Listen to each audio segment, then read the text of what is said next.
Our speaker this evening is the valedictorian of the Nucla High School class of 2007. After Nucla, he attended the University of Nebraska, where he was the starting heavyweight on the wrestling team for 4 seasons. He finished his career at Nebraska as a 2-time academic All-American and a top graduate in the Department of Communication Studies class of 2011. A 2012 recipient of the NCAA Post-Grad Scholarship, he served as the assistant wrestling coach at the, Citadel in Charleston, South Carolina for 3 years, where he coached 3 NCAA Division I All-Americans and 8 Southern Conference champions while completing his Master's of Business Administration. He recently finished his 2nd season as the assistant wrestling coach at the University of Northern Colorado. Ladies and gentlemen, our speaker for this evening, Tucker Lane. Thank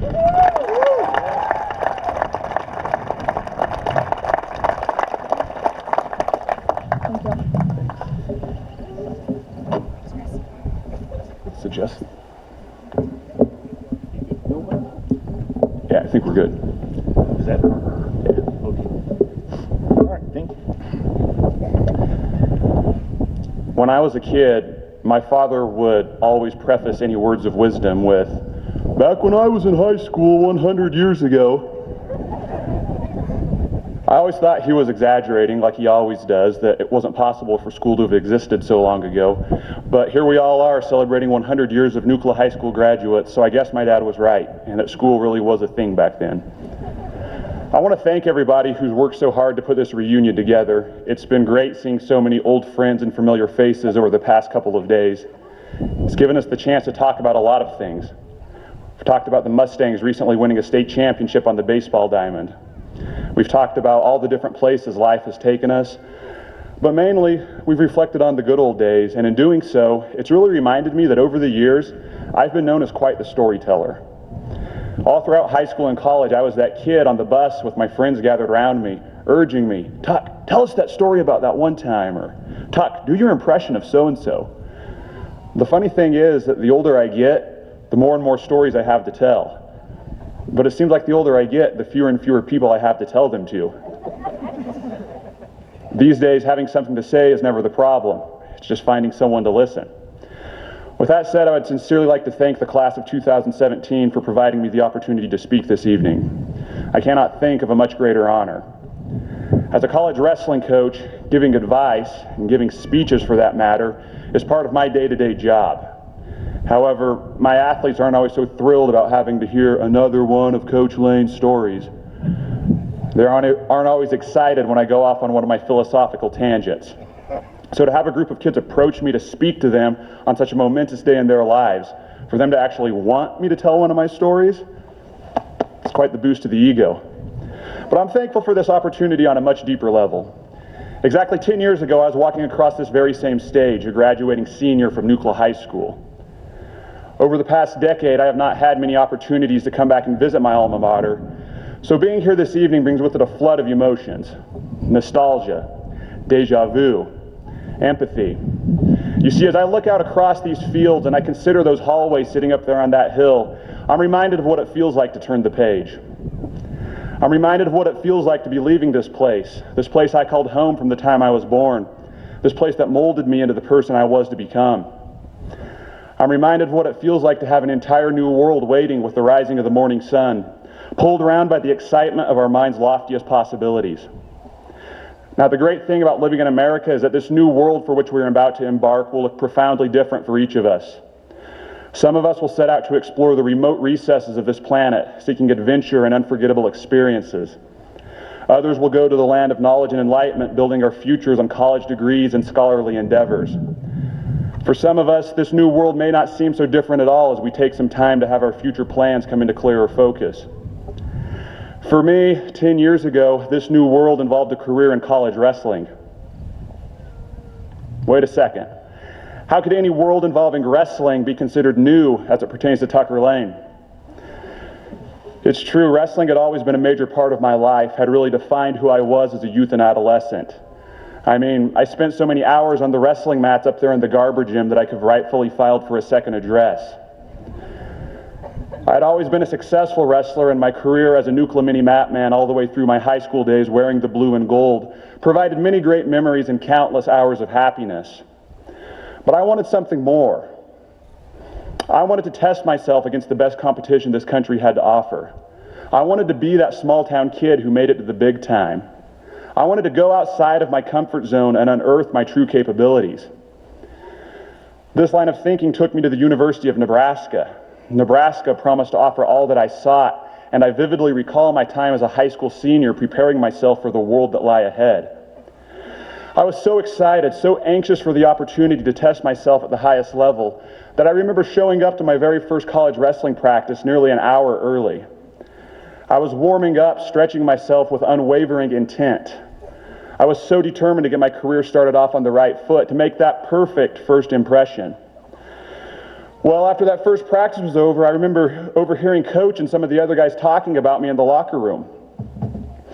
"Hey, Coach, where'd you find that new guy who was wrestling with the heavyweights?" "Oh, that's Tuck. Tuck is from Nucla. What do you think of him?"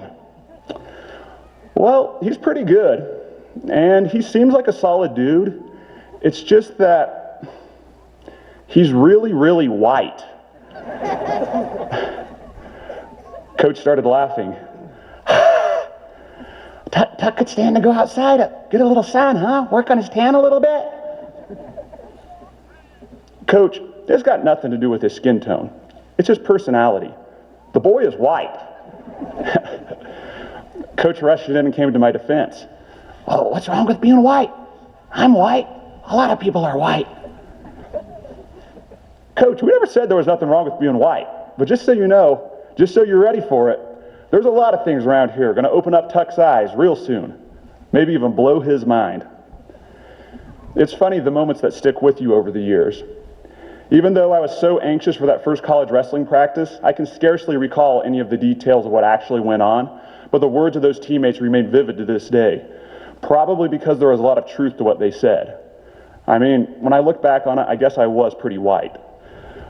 But in all seriousness, even though those guys barely knew me, had only talked to me briefly, had only observed my behavior over the course of one wrestling practice, they could tell that I had a lot to learn and that I was in for some profound moments of enlightenment. Now, while my eyes have been open to a countless number of ideas and concepts over the course of my journey in wrestling, I want to share with you this evening a few points that have enriched my life immeasurably. I want to talk to you about being thankful. I want to discuss the power of relationships. And finally, I want to remind you all of the importance of honoring your roots. I find these ideas particularly impactful because when I reflect on my career, I don't find myself lamenting the matches I lost or the championships I didn't win. I don't wonder how my life would have turned out differently had I gone a different route, had I pursued glory instead of passion. No, what I find myself thinking about the most are the ideas I'm going to discuss with you this evening. I think about whether I thanked my coach enough for always pushing me to the limit, or if I laughed loudly enough with my teammates through all the ups and downs. I wonder if I did a good enough job getting to know that quiet kid in the corner of class, or if the strange professor from History 101 even remembers my name. I worry that I may have put limits on myself because I came from Nucla, that I spent too much time comparing myself to kids born with silver spoons in their mouths. So without further ado, I'm going to offer you these few words of wisdom. You can do with them whatever you like. You have every right to ignore this advice and figure things out for yourself, because as I have painfully learned a time or two, sometimes a good kick in the butt can be one of life's best educators. However, if just one of you graduates can use something from my past experience to help you avoid a future heartache, I will have considered this evening a success. So number one, always be thankful. Be thankful. Being thankful is not always easy. Life can be difficult. Fate can be cruel. But at the end of the day, we've always got to remember that it's not so bad. No matter how bad life seems, or no matter what we are doing, we've always got to remember that we've got it pretty dang good, and that there are countless people in this world who would give anything just for the chance to trade places with us. So you don't really feel like getting up at 4 a.m. and going to work. Understand that there are millions of people in this world living in impoverished areas, living in third world countries who would give anything for the chance to get up every morning and earn a paycheck, would give anything for the chance to experience such a difficult way of life. You don't really feel like writing a 20-page research paper. Think about all those kids who will never have access to a school system, never get the chance to go out and earn an education. So you break your leg and you want to whine about being laid up, about not being able to go out and do anything fun with your friends. Just be thankful that we live in an area of the world where we have access to medical treatment and aren't left to suffer in pain. When life seems tough, take a deep breath and always remember to be thankful. Just taking this small step can do wonders for improving attitude. And as Coach always says, attitude is everything. Number 2, understand the value of relationships. Greatness is never achieved alone. Behind every success story lies an outstanding team. Whether it's friends, family members, teachers, coaches, bosses, mentors, confidants, you name it. Understand that you're going to need to lean on people at some point, that there's nothing wrong with asking for help, that you're going to find yourself needing some favors. But also understand that relationships don't just happen. Relationships take time. Relationships take work. Relationships can be frustrating. However, if we isolate ourselves, it's only going to come back to haunt us in the long run. The great economist Adam Smith famously said that most people are mostly selfish most of the time. Most people are mostly selfish most of the time. What does that mean for us? That means that people aren't going to go out of their way to help you just for the sake of helping. They're probably not going to help a stranger, and they're definitely not going to help a jerk.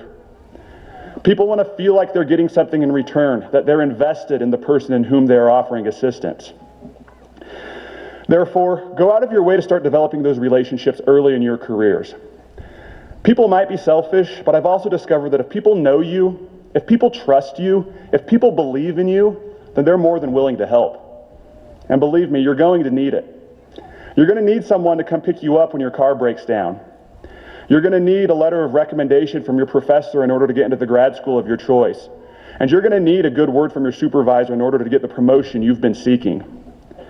None of these things are very likely to happen for a stranger, so take this little bit of advice and understand that more important than knowing the theory of relativity is knowing the person who teaches it.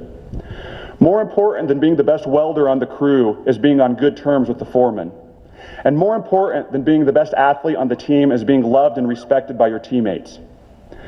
Moments are fleeting, but relationships last. Anything I've ever gotten in this life has not been because of my merit, but because I have known someone in the right places. Finally, number 3, I want you all to honor the roots of your raising. You are all going to do outstanding things in life because you are from Nucla, not in spite of being from Nucla. It always kills me when I hear old friends and classmates complain about how being from Nucla set them back in life. I hate it when I hear some Nucla people make the excuse in the face of adversity, "Well, what do you expect? I'm from Nucla." It drives me crazy when Nucla people set limits on themselves, hold themselves back because they think that being from a small town limits the possibilities of what they can accomplish in this life. I say all of this because despite all the places I've been, the people I've met, I'm still just a kid from Nucla. Regardless of any championships I've won, regardless of any honors I've had bestowed upon me, I still consider myself a kid from Nucla. And no matter what the future holds or no matter what tomorrow may bring, I will still be a kid from Nucla. I think about all the ways this place has prepared me to be successful in life, and I realize just how fortunate I am to call Nucla home.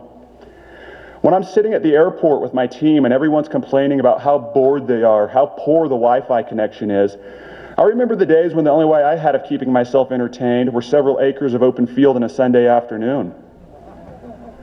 When I'm in the weight room and I hear athletes complaining about how crappy the equipment is, how they wish they went to a school with nicer facilities, I remember the time when we only could get ourselves in shape by hitting the country road and running down to the river.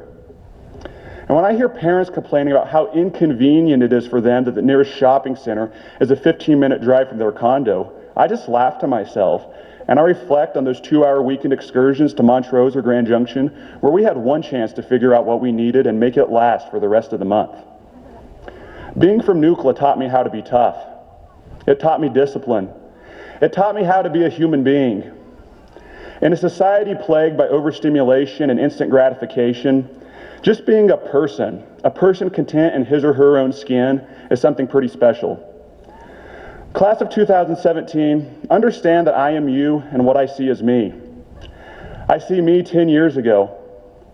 10 years has moved me from a seat among my peers to an honored spot behind this podium this evening.